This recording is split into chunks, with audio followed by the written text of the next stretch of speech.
Lee at the Jackalope Ranch. Today I'm going to show you a couple of different ways to cut limes for your cocktails at home. I'm not wearing any gloves because I just washed my hands. My staff has been teasing me for years that when I wash my hands, I wash them up to the elbow like I'm scrubbing for surgery. But we're dealing with food, so hygiene matters. And I can tell you that many fine restaurants, the hygiene standards are higher than many other businesses. We've got a whole lot less people here handling food than in the grocery store too. So if this wasn't safe and fit for human consumption, I wouldn't serve it because I'm not going to serve what I wouldn't eat myself. So anyway, let's talk about a few ways to cut some limes. The lime has two ends. It has a stem end and then it has the tail end. Some people like to cut both ends off, and depending on what we're doing with the lime, I will do that too, but the end that's most important to remove is the stem end. Notice when I take a cut, I don't cut deep. I take enough just to take the end of the lime off because you want to preserve the meat or the flesh of the lime for the juice. Same way with the tail end. It's got the little knob on the bottom. This time I'm going to cut it off the tail. And notice I take very little off. The mistake that most people make is they cut too much of the fruit off and they're just wasting their money.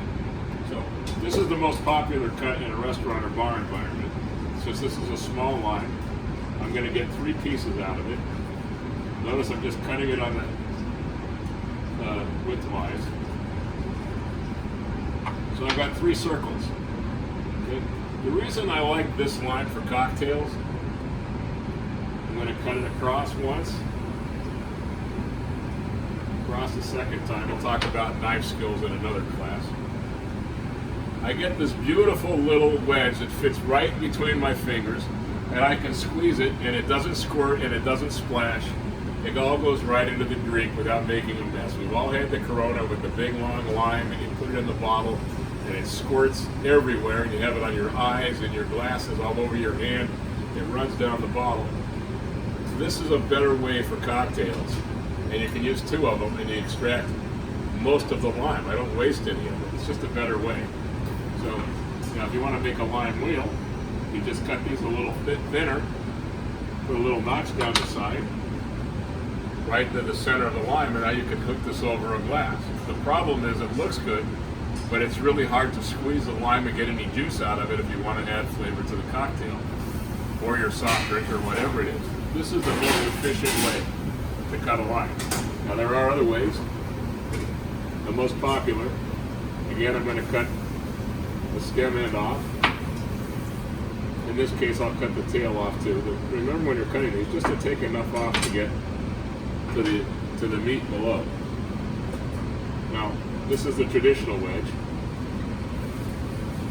I cut it right down lengthwise. Then I'll cut it across. I'm going to kill my chef because he gave me a dull knife.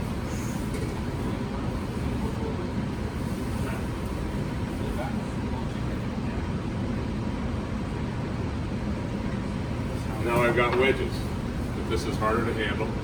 It squirts everywhere.